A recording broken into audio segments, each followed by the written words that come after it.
tous, bienvenue dans votre journal d'actualité du district de Nyon. Au sommaire de ce 18 janvier, la rencontre entre le président de Carré Laboratoire de Rolle et la militante antispéciste Virginia Marcus.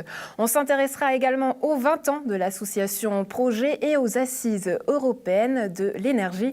En fin d'émission, une large page sera consacrée aux animaux. Pour commencer, politique. Le projet de fusion entre Rolle et Sertines-sur-Rolle et Tartenien avance. Les premières conclusions de l'étude sera présentée le mardi 13 février à Tartenien. En attendant, nous vous avons donné la parole pour savoir ce que vous pensiez de cette fusion. La commune de Rolle s'apprête à fusionner avec Essertines-sur-Rolle et Tartenien. Qu'est-ce que vous en pensez ? Je sais pas. Alors c'est 3 communes qui vont se rapprocher pour fusionner, former plus qu'une seule entité. Pour vous, c'est un bien ? C'est très bien. Écoutez, j'ai été maire d'une commune, enfin syndic, puisqu'on est dans le canton de Vaud. Et puis je pense que les fusions sont nécessaires, même indispensables, parce qu'on arrive à faire des économies avec tout, quoi. L'argent, c'est le nerf de la guerre ? Ouais, complètement. Ouais, à l'heure actuelle, c'est un peu le nerf de la guerre. Ouais. Tout le monde regarde son porte-monnaie. Je pense que ça va résoudre beaucoup de problèmes. Par exemple, comme Tartenien, ils sont quand même pas tellement bien financièrement. Si ça s'arrange, c'est bien. Moi, je suis content. C'est vrai, pourquoi ? Ouais, parce que je suis coiffeur là, à Figaro, et puis alors j'ai les clients des Sertines qui viennent chez moi, alors ça va. Et c'est facile de marier Tartenien et Sertines-sur-Rolle et Rolle, les gens sont pareils ? Ah, c'est des petits villages. Rolle, c'est un peu autrement, hein, je dois dire. Mais j'aime bien les petits villages. Les personnalités diverses de ces communes, vous pensez qu'elles s'assemblent bien ? Non, je ne pense pas. Pourquoi ? Je pense que c'est depuis de nombreuses années maintenant, on s'aperçoit que les gens de Tartenien ont leurs idées et puis les Rollois ont leurs idées. Hein. Justement, vous êtes Rollois, qu'est-ce qui se dit à Rolle sur ce projet de fusion ? C'est vu d'un bon œil ? Écoutez, ça se dit pas grand-chose. Il y a un déficit de communication encore. Oui, exactement. Vous auriez un conseil pour les Rollois ? De s'intéresser à la question de regarder de près en quoi les conséquences de la fusion avant de voter. En novembre dernier, l'abattoir de Rolle se trouvait dans le collimateur de l'antispéciste Virginia Marcus. La militante souhaite empêcher également le transfert de cet abattoir dans l'abattoir régional à Aubonne. Ce vendredi, elle enverra une lettre ouverte contre ce nouveau lieu aux communes de Rolle et d'Aubonne. Henri Bourgeois, Virginia Marcus, bonjour. Merci d'être avec nous.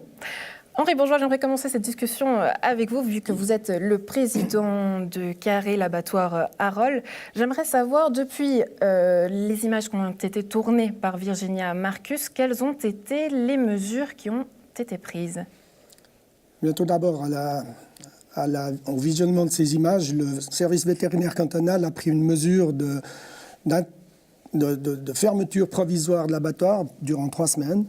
Et on a redéfini en accord avec le service vétérinaire cantonal, ce qu'on appelle le protocole d'abattage, de redéfinir les gestes justes, de faire les choses comme elles doivent être faites. Et maintenant, ça fonctionne de nouveau, toujours sous contrôle du service vétérinaire cantonal, encore ce matin même, mais on est au bout de la procédure qui a été mise en place. Ces contrôles, aujourd'hui, ils sont toujours présents, donc vous devez continuer à les subir quelque part ? Oui, tout à fait.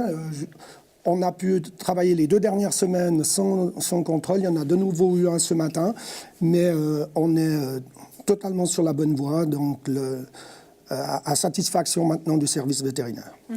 Et puis ce projet de l'abattoir à Aubonne, aujourd'hui le projet stagne, il piétine. Pourquoi ? Il piétine un petit peu puisque pour des questions de subventionnement fédéral, le canton souhaiterait que nous passions par ce qu'on appelle un PDRA, un plan de développement régional agricole. Et ce PDRA regrouperait différents projets. Et actuellement, je dirais que la balle est dans le camp du service de l'agriculture et de la viticulture vaudois. Henri Bourgeois, vous êtes président de cet abattoir à Rolle. Vous avez également été boucher durant 3 ans. J'aimerais savoir comment est-ce que vous percevez aujourd'hui ce message des antispécistes? Écoutez, moi j'ai pour principe de respecter les opinions de chacun, les tendances. J'ai été élevé comme ça et j'ai une fonction politique de responsable de commune qui fait que je dois respecter les opinions de chacun. Moi, je trouve juste qu'on fait beaucoup de bruit et beaucoup de publicité finalement pour un pourcentage de population qui est très faible. Virginia Marcus, on va vous donner la parole. Pour vous, aujourd'hui, est-ce que cette histoire est réglée ou vous souhaitez aller encore plus loin ? Non, l'affaire n'est pas réglée. Et puis le remplacement du gérant à l'abattoir de Rolle n'est pas une victoire en soi, en tout cas pour le mouvement antispéciste, puisqu'en fait il s'agit juste du remplacement d'un maillon de la chaîne. Mais les animaux continuent à être abattus sur place et ils le seront encore dans les 600 autres abattoirs en Suisse. Donc c'est peut-être une avancée dans la mise en lumière de ce qui se passe dans un abattoir, mais ce n'est pas une victoire en soi, raison pour laquelle j'ai envie d'aller un petit peu de l'avant avec ce projet de construction d'abattoir qui n'est pas nécessaire dans la société d'aujourd'hui, dans laquelle on évolue vers plus de justice, davantage de justice. Et je rejoins l'idée du respect, en tout cas des opinions de chacun, tant que les choix et les opinions de chacun n'impliquent pas la souffrance et la mise à mort d'autres individus. Donc pour moi, la limite est là. Aujourd'hui, vendredi, vous allez présenter cette lettre ouverte aux communes de Rolle et d'Aubonne. Qu'est-ce que vous allez rédiger précisément ? En fait, c'est une lettre ouverte, c'est-à-dire qu'elle n'a pas forcément la forme d'une pétition, mais je m'exprime sur 3-4 pages en avançant des arguments qui justifient en fait le fait qu'aujourd'hui, ça ne soit pas nécessaire de construire un nouvel abattoir en Suisse romande, en tout cas. Et l'idée, c'est de faire participer un maximum de monde à la signature. Donc, il y aura des associations antispécistes notamment, mais aussi de nombreux individus qui co-signent en se mobilisant et en faisant passer ce message-là, qui est de dire, mais aujourd'hui en Suisse, est-ce qu'on a réellement besoin de construire un nouveau lieu de mort ? Il y en a déjà 600, et au vu de l'évolution du mouvement antispéciste, même si aujourd'hui on est minoritaire, on ne peut plus contourner cette question du droit des animaux et du droit fondamental des animaux à vivre. Aujourd'hui, qu'est-ce que vous répondez aux gens qui disent que vous bafouez la liberté individuelle en imposant votre mode de vie ? Alors moi, je n'impose pas un menu à chaque omnivore. Par contre, là où la notion d'imposition est importante et intéressante à questionner, c'est qu'est-ce qu'on impose aux animaux quand on leur tranche la gorge. Donc l'imposition, elle est plutôt là et on coupe la liberté des animaux dans leur intérêt subjectif à vivre en leur tranchant la gorge. Par contre, nous, en tant qu'êtres humains, on a une responsabilité sociale, notamment environnementale aussi, où on a le choix de faire du mal ou non dans notre alimentation. Et donc c'est là où on pousse les gens à réfléchir, sachant qu'on ne va pas du tout amener chaque consommateur à devenir vegan, ce ne serait pas réaliste. C'est pour ça qu'on agit aussi d'un point de vue politique et législatif. Henri Bourgeois, j'aimerais vous faire réagir à ça. Pourquoi est-ce que cet abattoir régional à Aubonne, il est important selon votre avis dans la région ?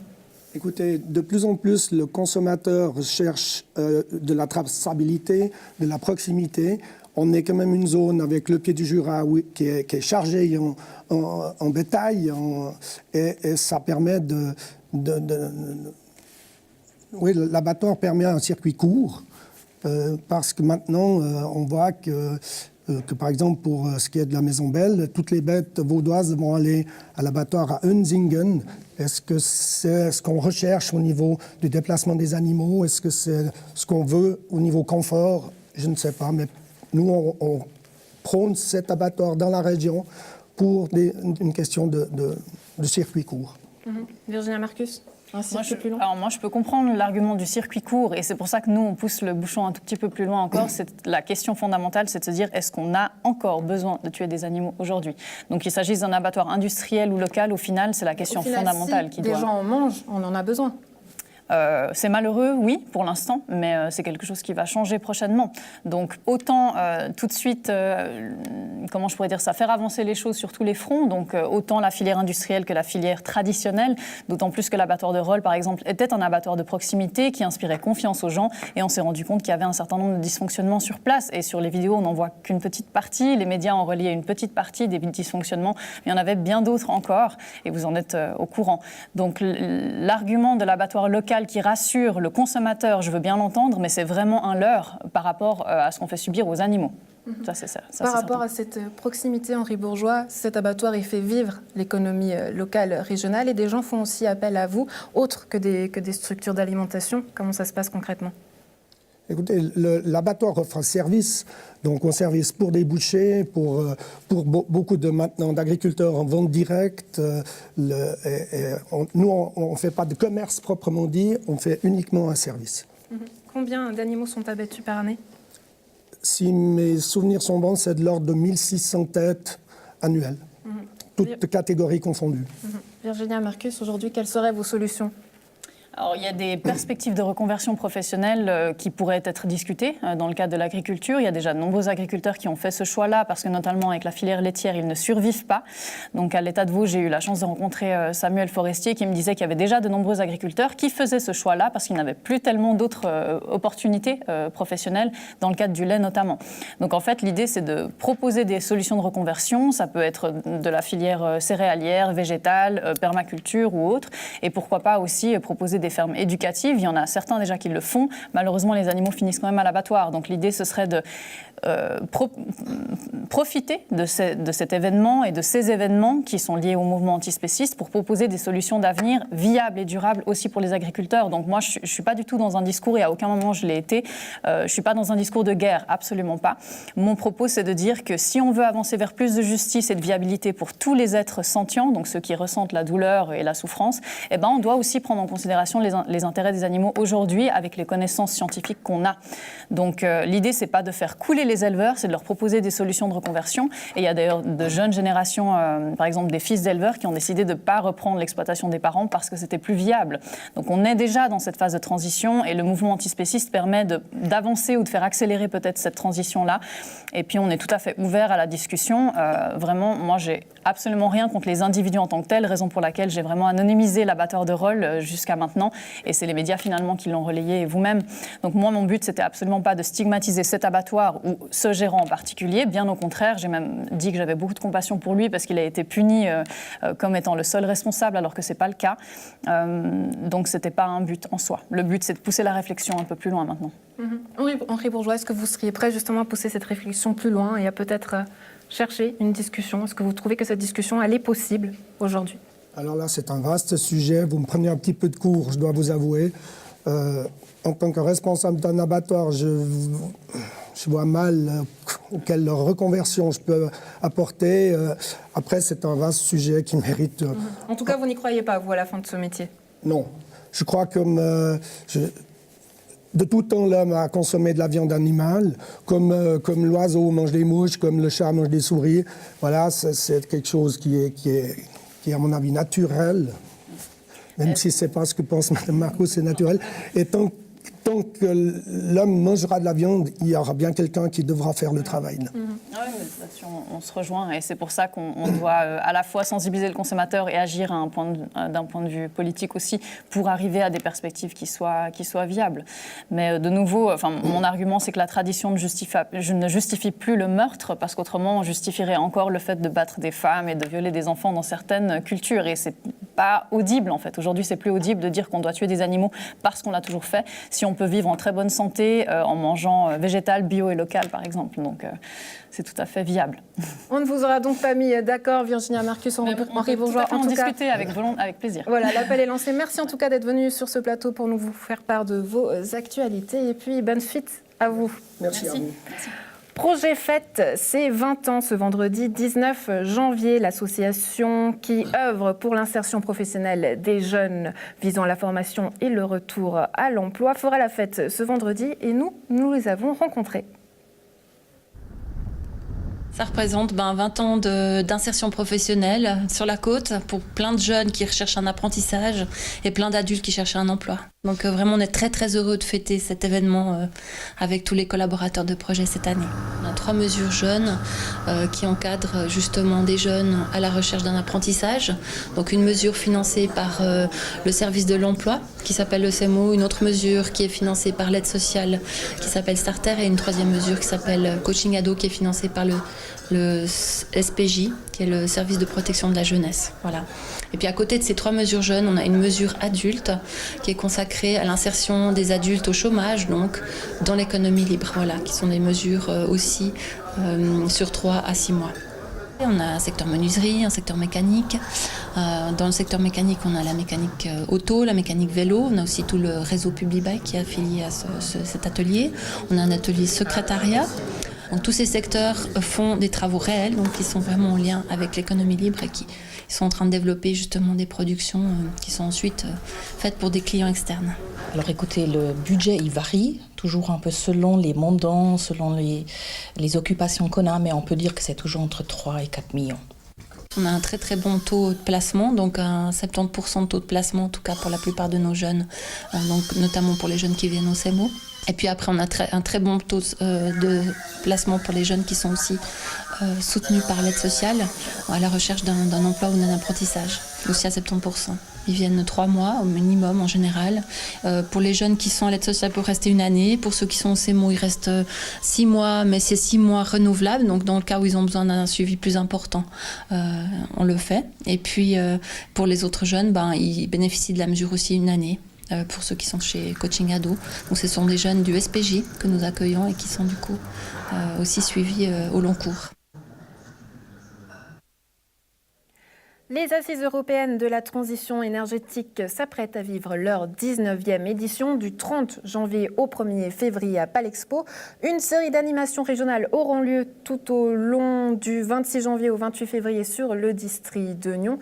Les organisateurs promettent des événements ludiques et variés. On en parle par exemple avec vous, Anne-Catherine Crisinel-Mertz. Merci d'être avec nous. Et vous allez nous parler du repas dans le noir qui aura lieu ce 8 février au local de la Redoute proposé par la ville de Nyon. Quel est le but de ce repas ?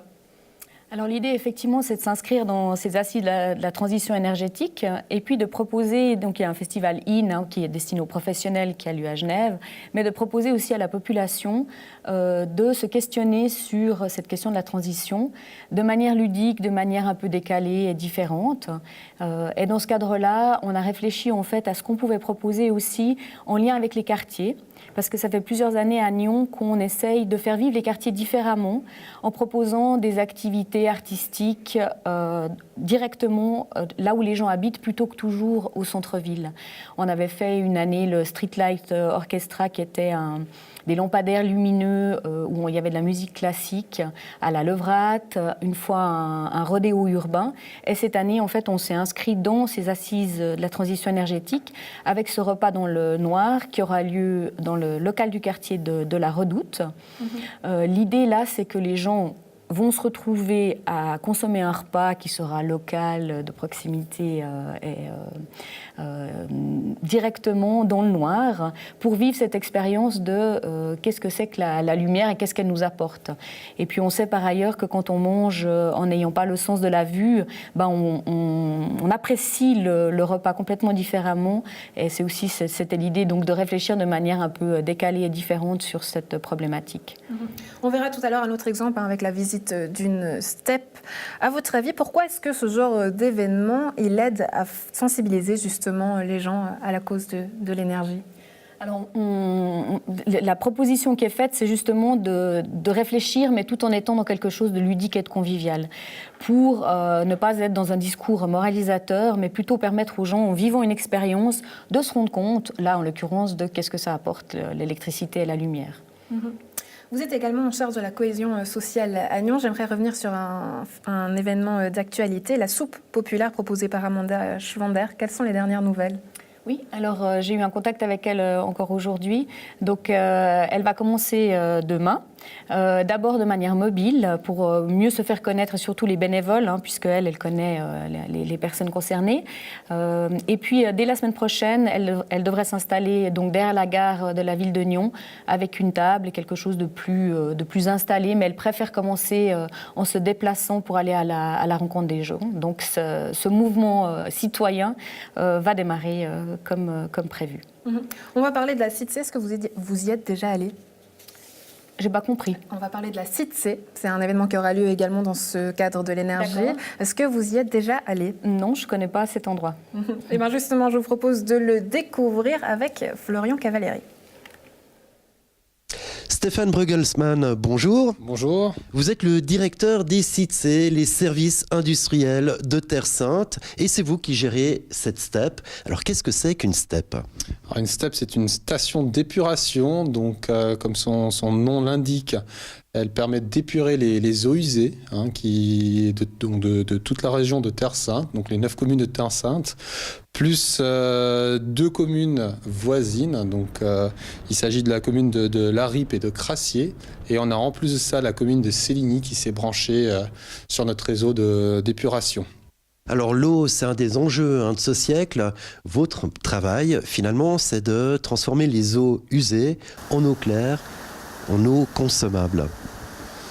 Alors, on va pas traiter les eaux usées pour les rendre consommables. On va les traiter pour qu'ils soient dans les normes de rejet, donc justement pour pouvoir rejeter les eaux épurées selon les normes suisses et les normes internationales vers le lac. Ici, on est dans un endroit qui est ultra technologique. L'objectif, c'est aussi de produire de la chaleur, de produire de l'énergie. Alors effectivement, on a différents systèmes qui ont été mis en place lors de la construction de la STEP en 2012. La construction a commencé en 2012. Donc plusieurs systèmes ont été mis en place. Donc il y a notamment un système de production de biogaz. Qui permet, entre autres, de produire de l'électricité grâce à un couple chaleur-force, grâce à un système de cogénération. Donc, c'est un système qui permet donc de brûler le biogaz, faire tourner un moteur, produire de l'électricité d'un côté, et d'un autre côté, de produire de la chaleur, entre autres, pour l'usine, donc pour les bâtiments administratifs, mais également pour le fonctionnement de notre digesteur. Donc ça c'est une partie de récupération d'énergie. Il y a une deuxième partie de récupération d'énergie. Là, pour cela, on va réutiliser les eaux épurées qui sont acheminées vers le lac. Et donc au niveau du lac, au niveau de la station de pompage de Coppet, on a installé une turbine de type Pelton qui nous permet justement de faire tourner donc la turbine et d'alimenter un alternateur et ainsi récupérer de l'énergie, de l'électricité tout simplement. Alors ça c'est pour la théorie, mais une des applications, c'est notamment un projet que vous avez.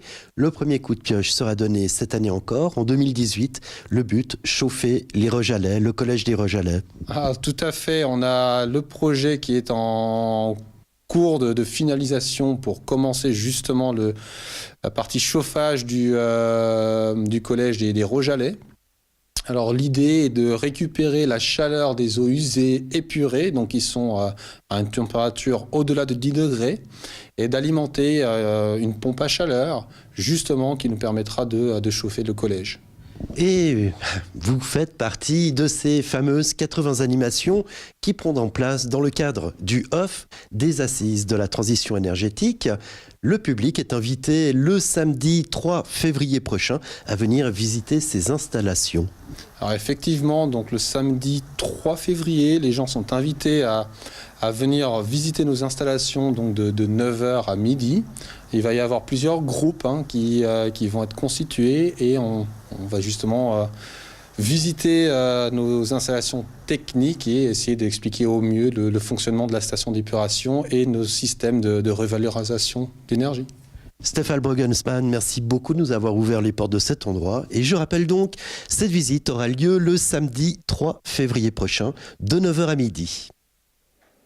On s'intéresse à présent à nos amis les bêtes. Le parc animalier de la Garenne attend toute une série de nouveaux pensionnaires. On en parle avec le directeur Michel Gauthier-Clerc. Bienvenue. Bonjour. Bonjour, merci d'être avec nous. Et face à vous, on a aussi un membre du comité de Pro Natura. Merci également d'être avec nous.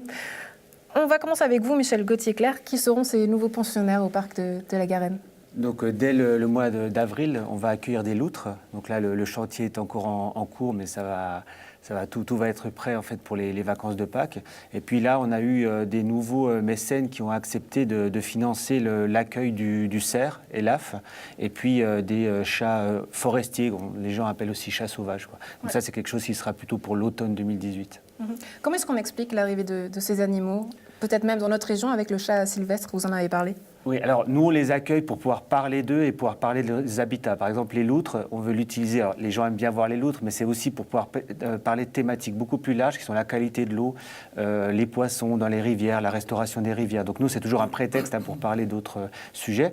Et en ce qui concerne la loutre en Suisse, donc elle avait disparu, comme beaucoup d'endroits en Europe avec la persécution. Et puis maintenant, elle revient tout doucement, principalement par les populations autrichiennes qui sont en pleine expansion. Donc ça arrive plutôt par Berne et aussi plutôt par l'Est.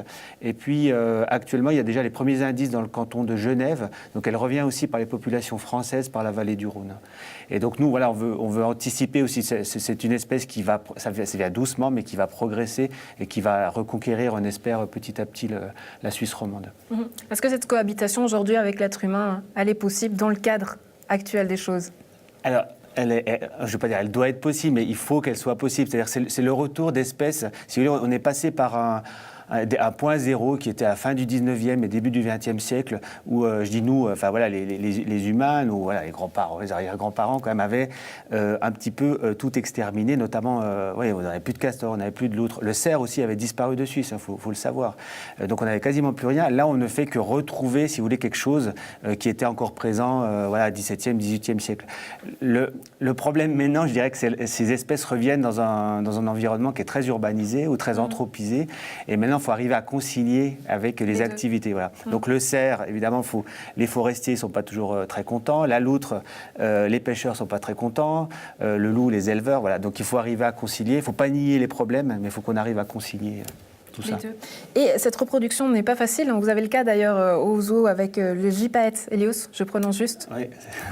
Pourquoi cette reproduction, elle est difficile? Alors gypaète barbu, donc là on participe au programme de réintroduction depuis plusieurs dizaines d'années. Et puis on a un nouveau mâle qu'on nous a confié, parce que notre vieux mâle qui avait 47 ans est décédé, puis il y a ce nouveau mâle. Et ça n'avait jamais marché, il était au Puy du Fou auparavant. Le réseau nous l'a confié parce qu'on a notre femelle qui est connue pour être très performante. Elle a déjà eu 13 petits. Et l'année dernière, ça n'a pas marché, donc les œufs étaient stériles. Et là, je vous dirais qu'on va voir ce qui se passe. Bon, elle a pondu l'œuf, mais on n'est pas très optimiste parce qu'il a un problème, il n'arrive pas à s'accoupler. Voilà, tout simplement, donc il y a cette problématique-là.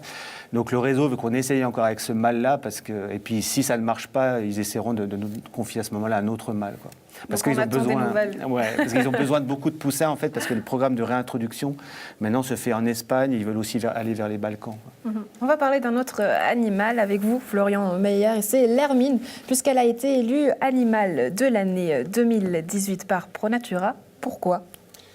Alors, le lien est tout trouvé avec ce qui vient d'être dit concernant les loutres en particulier, puisque l'hermine est un animal sauvage qui fait partie de la faune européenne et qui appartient à la même famille des mustélidés.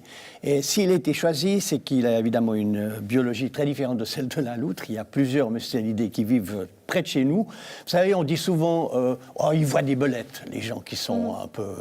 on se dit, oui, ils racontent un tas de choses, ils voient des belettes, parce qu'effectivement, les belettes, c'est-à-dire l'espèce cousine de l'hermine, qui est plus petite encore en taille, et donc aussi encore plus discrète, et qui ne devient pas blanche en hiver, on l'observe pas très souvent. Et quand on la voit, pardon, je vous coupe, mais on n'est souvent pas très content. On pense notamment qu'elle va nous ronger les câbles de la voiture. Il y a cette idée en arrière-plan. Alors justement, vous faites là allusion à un autre mustélidé qui est la fouine. Qui, elle, peut visiter effectivement et occuper les greniers, les endroits où vivent les humains aussi. Là, sur l'image, vous avez la belette. Ça n'a rien à voir avec celui qui pose des problèmes aux automobiles, puisque lui, il est confiné, comme on le voit là, à des lieux ouverts et à la transition. Il n'est pas forestier, mais il reste aux confins des prairies, des zones habitées par occupées par des buissons, par des lisières forestières, etc. Et ce qu'il lui faut, et pourquoi le ProNatura a choisi cet animal comme emblème, c'est qu'il lui faut ce qu'on appelle des petites structures. Qu'est-ce que c'est que des petites structures? C'est des endroits où cet animal peut se cacher. Et donc, le ProNatura au niveau local, ProNatura Vaud gère plusieurs réserves naturelles dans la région. Et il y en a entre autres du côté de la Rippe, il y a pas mal d'endroits, beaucoup de gens connaissent le Bois de Chêne ici. Et là, c'est des endroits où c'est facile de voir qu'on a mis en place des petites structures qui illustrent bien ce dont a besoin l'Hermine. Et d'ailleurs, ça a tout à fait bien fonctionné. On a fait ce qu'on appelle des murgiers, des tas de pierres. Vous craignez sa disparition. Donc comment on fait justement pour que ce qu'on craint, ça ne se passe c'est pas que la structuration du paysage agricole se banalise. C'est-à-dire que vous avez des champs, c'est les règles de l'efficacité qui dominent et qui font qu'on fait disparaître du paysage justement ces petites structures, les lisières un peu incurviées, les transitions entre la prairie et la forêt sous forme de buissons et de zones herbeuses qui restent non fauchées longtemps, etc. Tout ça, c'est des endroits qui sont favorables à l'hermine. Michel Gauthier-Clair, pardon, est-ce qu'on pourrait voir l'hermine à la Garenne ? Alors non, on l'a pas. Alors, on l'a très très rarement. Alors, vous savez, on fait 102 soins aussi pour les animaux sauvages. On l'a très rarement en soins, une fois tous les 3 ou 4 ans. Et c'est vrai que c'est pas une espèce qu'on pourrait avoir, qu'on puisse pas relâcher. On a plus souvent des fouines, parce que souvent les gens vont trouver des jeunes fouines. On a toutes pu les relâcher pour l'instant. Et l'hermite, elle est assez compliquée à garder aussi en captivité. C'est extrêmement vif. Ça peut passer par tous les petits trous. Enfin voilà, c'est un animal qu'on a assez rarement, quoi. Des animaux dont on aime entendre parler. Merci, monsieur, en tout cas, d'être venu nous en parler, justement, Florian Meyer, Michel Gauthier-Clair. Merci et bonne suite à vous. Partons maintenant à la découverte des chiens de traîneau. Véronique Anderson s'est prise de passion pour ces animaux il y a plus de 30 ans. Rodolphe Henner vous emmène en balade.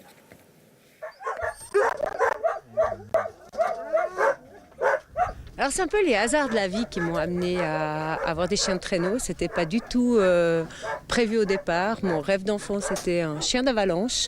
Et les circonstances de la vie, j'ai eu mon chien, j'ai acheté un husky pour lui tenir compagnie. Le berger allemand qui était supposé devenir chien d'avalanche était malade, j'ai dû l'endormir. Voilà, j'ai acheté un deuxième husky pour tenir compagnie au premier. Après, j'ai construit mon propre traîneau. Après, il fallait plus de chiens pour le tirer. Puis ça fait 29 ans de ça que j'ai démarré. Donc, je m'en sors pas. Je suis toujours dans ma passion. Donc, ça dure. Au début, c'est juste un hobby. Donc, on a un travail à côté. On a une vie presque normale à côté. Puis après, on y passe de plus en plus de temps si on aime vraiment ça, si ça devient une passion. Le reste nous intéresse beaucoup moins. Donc, à côté de ma vie avec les chiens de traîneau, j'ai toujours eu une vie, j'ai envie de dire, normale, des activités normales. Au début, je me levais à 5 heures pour entraîner les chiens, j'allais au travail normal, et puis j'avais les soirées en couple, et puis après en famille, quoi. 10 ans, je ne travaille plus vraiment à côté, les enfants ont grandi. Depuis 10 ans, je fais beaucoup moins de compromis, puis je vis ma passion beaucoup plus intensivement. Alors mon choix a été de m'orienter vers des huskies de Sibérie et ça fait partie de ma passion. J'aime cette race. Il y a d'autres chiens plus efficaces, d'autres chiens avec d'autres caractéristiques pour faire du traîneau. Moi, j'ai aimé le husky de Sibérie et j'en suis restée à cette race. C'est une race qui est dite primitive, qui est encore en éthologie très proche du comportement du loup, qui vit en meute. Donc c'est quand même assez rustique, mais ça a un besoin de courir énorme. Je travaille dans le tourisme ici en Suisse avec. Il tire beaucoup de poids et on a juste une petite boucle de soit 2,5 km, soit de 5 km. C'est peu pour un husky de Sibérie qui a une capacité entraînée de faire 100 km par jour. Donc il tourne en rond. Là, je viens de rentrer de Suède où il faisait vraiment de longues distances et jamais 2 fois le même parcours. Donc on arrive ici, ils sont top fit. Ça, c'est bon. Maintenant, il faut que je regarde le mental pour tourner en rond, faire toujours la même boucle, puis les garder toujours joyeux. Alors courir, c'est eux qui décident. Hein. Je veux dire, j'ai des chiens qui ont couru jusqu'à 13-14 ans. Ils aiment ça, donc jusqu'au bout, c'est comme moi. Hein. J'adore être dehors. Je pense que jusqu'à aussi longtemps que physiquement je tiendrai dehors, je serai dehors tous les jours, quoi.